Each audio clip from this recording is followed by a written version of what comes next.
The offense last week, it seemed like you guys changed some things up, getting the ball out a little quicker against with the pressure in the front they have. I guess, how did you think that worked out for you guys, just kind of getting into the flow and getting Aiden back in the rhythm? Yeah, no, there were some positive things from Saturday, and that was one of them. I thought, Aiden had one of his better games as far as distributing the football. I think there was a large number of guys that caught footballs and did a nice job. There were reps where he needed to get through. We knew it was going to be a game of getting back to his second and third progressions, and he'd struggled with that at times during the year, and was able to do a nice job of that against a really good defense. Just being efficient with it. I thought he saw the field really well. And then, we were able to mix in some screens, some different types of plays that, maybe their defensive scheme allowed that week, that was able to kind of get him a rhythm and get him going. And at the end of the day, we have to do a better job of finishing some of those drives with points. But to move the ball, I felt like most of the game, I think they only had 8 possessions, but moving the ball against that quality of defense, there was definitely some things to build on. How does your perspective on winning change when you have these tough times? I mean, you've been in the game for a long time. Does it give you a different appreciation for winning and what comes with it when you're kind of working towards that right now? Yeah, winning's tough, man, at this level, and especially you're taking over a program and working to rebuild. And I think you're constantly through guys, pointing out the good things to try to build on those things and see those show up more. But no, you're always never taking winning for granted at any point. I think it's something I know it's been frustrating through this streak here. But I know that our guys are hungry, and we had a really good day of practice today. So that was cool to see those guys come out with some fire. I know they're hungry to get back on the winning track. As a staff, what do you think you guys learned about the rivalry last year? It's a big game, and I always just being having grown up and watched it throughout the years, and it was a cool deal to be a part of. And I think where it really hit for me is you listen to a lot of the former players, speak to it and how important of a game it is during the year, and it's an awesome opportunity, for myself as a coach, and I know the rest of the staff is just to kind of be a part of it and experience it. And it's an important game. One of the things that always defines this is the ability to run. I think there's a stat that probably about 90% of the time the team that runs the ball best wins this game. Last year you guys ran the ball well, but did win. I guess, one, what did you see a year ago to be able to run the ball as well as you did? And two, how do you get more out of your run game at this point? Yeah, no, last year I think there was some good things, running the ball, and I think we just got down there and I think the first drive of the game we got down there and got no points, which was frustrating. It goes back to kind of finishing those drives. And then this year, we've got to execute at a higher level. Right now we're 9-10 guys doing it right, that one or two, whether it's technique or assignment or whatnot, just executing at a high enough level, and that's something that we got to put a focus on, and it's a big part of our offense. I mean, when we're at our best, we're running the football and playing our stuff off of it, and so that's an area this season we got to continue to improve. As a follow to that, the first two drives, maybe first 3 drives, the ball control that you guys were able to get at Indiana, I guess, what does that do for an offense to sustain those drives, and then also how much do you guys help the defense in that respect? Yeah, we knew that was going to be important. I mean, they had one of the top offenses in the country, extremely explosive, and scored a ton of points, and that was a big part going in, is us being able to convert on third down, stay on the field, and let our defense rest, keep their offense on the sideline. And I thought early in the game we did a nice job of that. And then just in the second half, we had a few of those drives that were a little bit shorter, weren't able to convert in some of those third or fourth down situations where we gave them the ball back, and then we kind of got away from us. You guys go with you went with Rustin on the right side this time. We've almost seen him on the left. And Connor's sort of flip sides. I'm just wondering what's the thought process behind how you guys how you have those tackles set up right now.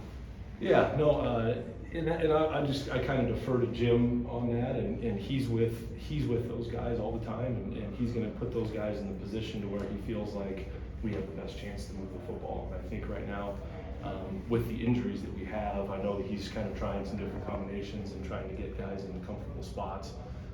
Just with, I guess, moving Rakeem in there, you got Rustin, some new guys playing, trying to get them in the spot where they can feel comfortable we can go execute the highest level. But I kind of defer to him on that, wherever he feels like those guys are going to be, give us the best chance.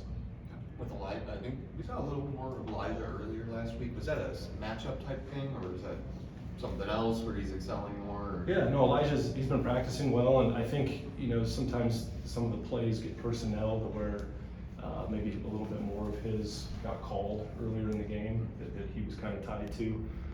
And then he was doing some good things, and so I think KB just decided, hey, we're going to run with him a little bit more. He's seeing it well, and we were moving the football with him out there, and so I think that'll have a little bit to do with it. You talked about how hard it is just to win games flat out, but rivalry games always have more stakes, harder to win.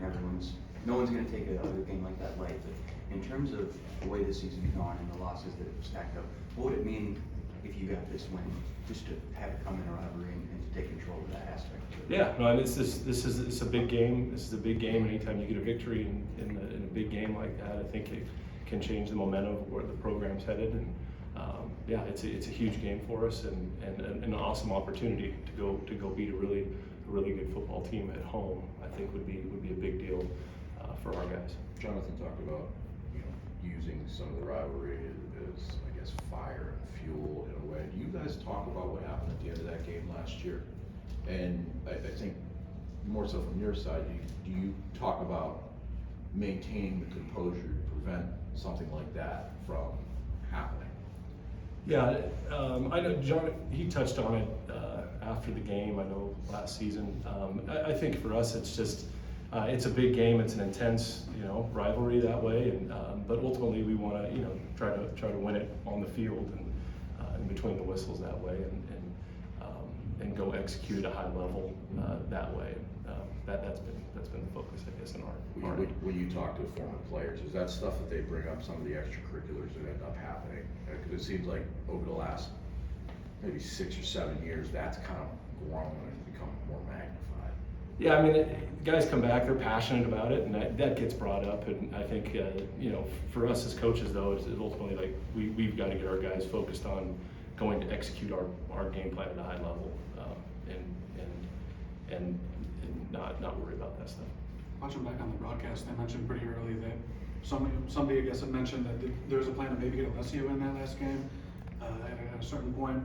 Was that just about trying to see what Aiden could do, I guess, physically, or what was, I guess, the thought? Obviously, it didn't happen that way, but what was the thought process behind it? No, I mean, the plan going in was to roll Aiden, and we wanted to, have him go out there and execute the plan, but we also feel really good about Alessio, and if we were struggling at some point and we didn't feel like the offense was clicking, I think we would, we feel comfortable putting Alessio out there if we needed a spark. But Aiden, I thought, went out there the first 2 drives, we rolled and pretty well, and he was seeing it really well, and yeah, that wasn't really discussed, I guess. It was. Then the broadcast crew mentioned it, so I just didn't know where. Yeah, no, the plan was to go in with Aiden, and I think, and see how it kind of progressed. But like I said, we feel good with either one of those guys out there. Along the same lines of the discipline question that I asked, with some of the extracurriculars, the curriculars between the lines and between the whistles. I think last year you guys ended up with 6 penalties and they weren't penalized, but you guys are both I think you're tied right now in terms of 14th least penalized teams. Like, how do you sustain that in a rivalry game, the discipline between the whistles? Yeah, no, you talk about that, guys their energy level being amped up for that game, and that's something I think we hit on quite a bit, is controlling that energy and being able to hit that motion where you can kind of use it, I guess, as like you said, fuel to go out, but not getting lost in it to where you lose your discipline and hurt your football team. So that's something that Jonathan's definitely touched on, and we'll hit more throughout the week. Michigan's defensive coordinator has a lot of NFL experience. You guys run a pro-style offense. What are some of the things in that defense that are kind of unique maybe to the college level that, maybe you're looking forward, or, what you see on tape? Yeah, no, they do a really nice job, very sound, and the front seven personnel-wise is, I mean, jumps off the film, really active on the edges, they push the pocket, they're deep, and they've, people haven't scored a lot of points against them. They do a really good job. Their scheme, yeah, they'll change up the looks, for the quarterback, and then it kind of game plan. You'll see some stuff, and I think that's a little bit of the NFL thing, is you'll see some game plan stuff that maybe you hadn't seen leading up to that game that they have in their package. And so our guys have to be ready to kind of trust their base rules and go and adjust to what they're seeing. Immediately after the loss of Indiana, Aiden was pretty upbeat. Is there that weird balance where you liked the progress you saw on offense, but only still 13 points, like John? Yeah, You no. gotta score more. Yeah, I do. I think there was, like I said, there was a lot of good things that, coming back on Sunday, that things that we had been preaching and working with Aiden on, that's pretty cool when you see the stuff that you've been focusing on in practice that he needs to improve on, show up in the game and execute. And so I think there was probably a little excitement. I mean, one of the better games that he's played on his end, but ultimately it's the team game there, and we got to be able to finish drives. And I think he'd be the first to tell you that. I mean, I know he's going to talk later, but he'd be the first to tell you that he was definitely, that locker room wasn't, it wasn't an upbeat locker room after the game. Guys were pretty frustrated on both sides of the ball at the result. How's your health and numbers at tight end affecting you guys right now? You got lost a couple guys. Mike's out there, maybe a little limited, I guess. I don't know, but yeah. How's that affecting things? No, I think it's you're kind of like talked about last week, that kind of mid-season healthy where guys are dinged up a little bit, and it's just so much of it is kind of week to week where it's at, and sometimes most of the time right now a couple of those guys are limited during the week, but we're expecting them to be able to go and kind of have to take it day by day that way. But yeah, I don't want to kind of extend too much on that, but we are a little bit dinged up in that spot, and but I feel like that's an opportunity for some of the Kai Rios, some of the guys that haven't gotten to play as much, opportunities for them to step up. Stand Dooley, I mean, obviously, getting similar, you mentioned week to week, do you expect them back soon, or what is maybe their prognosis? Yeah, hopefully, and that's something I think those guys feel like they're close, and it's the potential, but I think they're both just kind of wait and see right now, and they've both been limited at this point. How does that affect the offense? Well, I mean, you began the year with about 8 guys, and you're 4 down on that. Yeah, no, it's tough. It's a challenge. I mean, that's football, though. I mean, it seems like it happens just about every year. You just 4 guys that were kind of starting at one point is tough, and then it's like I said, now you start kind of shuffling guys. Guys are having to play different positions. Younger guys that maybe weren't quite ready for prime time. They're getting a taste of it now, or getting experience, and that's part of football.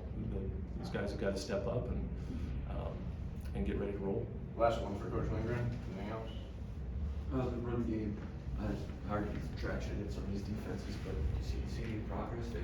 Yeah, the Indiana was a tough one, and we knew that going in. I mean, those guys do a really good job scheme-wise of kind of making you a one-dimensional team, and tried to mix it and stay with it as kind of through that first half and early in the second half, and then when we got down a little bit, it was like, hey, we gotta go and lean towards the pass a little bit. But we knew going in that was going to be a challenging, defense to run the football against, just by what they do scheme-wise. And that's really, you could look back. I mean, really, a lot of the teams that going against them for the last 2 years have had trouble running the ball that way. And we got to, we can do better. I'm not saying it was all their scheme that way. There's some things that we could execute better for sure. But we did know that was going to be a challenge. A lot of your stuff is cover, boot, roll. How hard is it to get that cover, boot, roll stuff going when the run game is not? I imagine it's predicated off of that. Yeah, no, we're at our best when we're running the football, and I think everything kind of builds off of that. When we're running the football and you can force the defense to kind of overplay that, I think it opens up and gives your quarterback easier throws, and it makes the protections easier too. When guys are playing and having to honor the run, and so when we become one-dimensional, we're not as the way we're built. We're not as efficient, and that's a big part, and we got to get better in that area. All right, thanks, Coach.